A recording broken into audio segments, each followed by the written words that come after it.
It's just Ashru. So, all is well?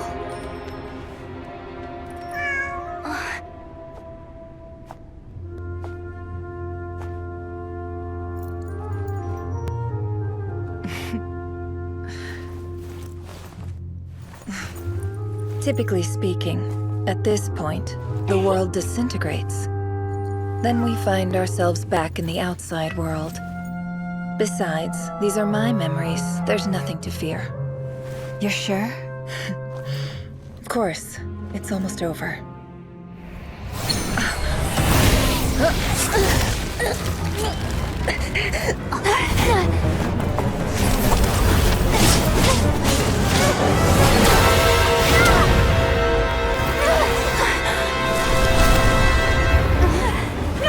Hold on!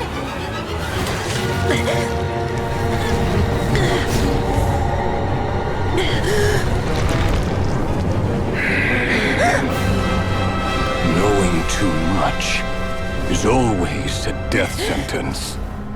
Speak for yourself.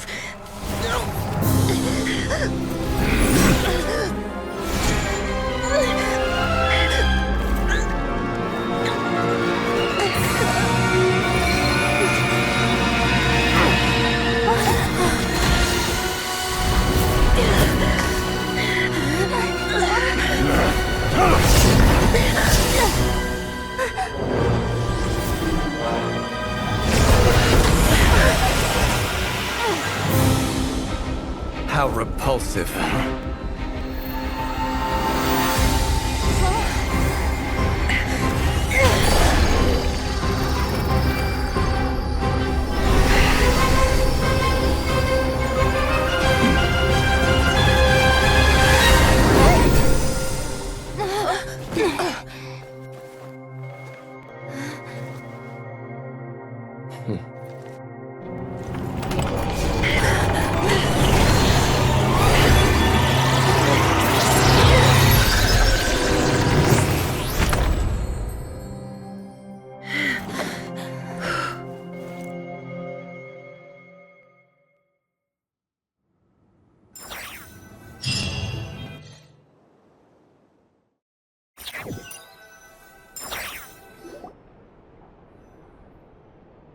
Timed that pretty well, didn't I?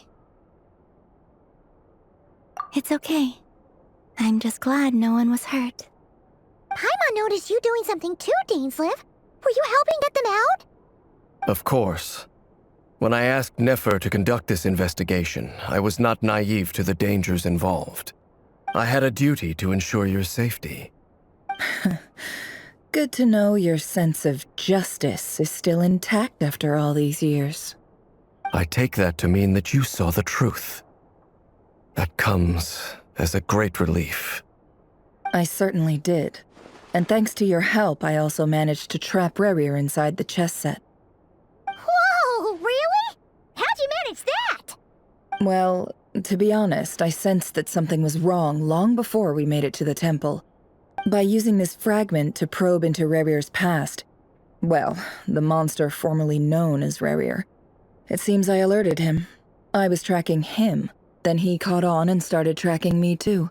Can't say I'm surprised. But how did he track you through your thoughts alone? That shouldn't be possible. Rerir was a secret agent who reported directly to the Vinster King.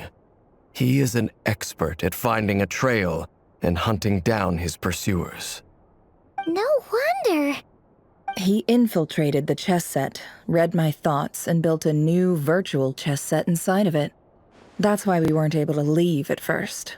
Speaking of your chess set, it's quite a remarkable item. Would I be right in thinking you have some connection to King Deshret? You overestimate me. I only have a connection with one of his underlings, the Ibis King. You all saw how this came to be. A long time ago, the Iab massacred my tribe, the Shimti, in our home village. A few years later, I enrolled in the academia, where some new information came to light. The Unut and the Iab fought a bitter battle over the rights to a well, all for the sake of a non-existent 50 million mora. The Eab ultimately won that confrontation, but their victory came at the cost of almost every warrior in the tribe. The final blow to the Eab came at the victory feast, when an Unut assassin beheaded their chief right before my eyes. The remaining Eab fled and have been scattered to the winds ever since.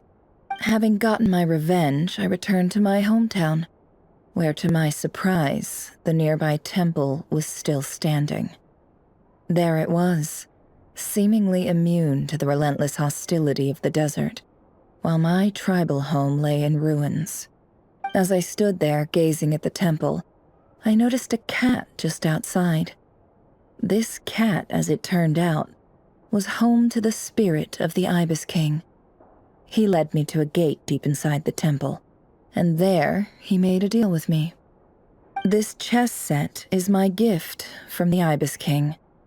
The chessboard within is made to the same specifications as the one in the mausoleum of King Deshret, and represents his power of piercing analysis.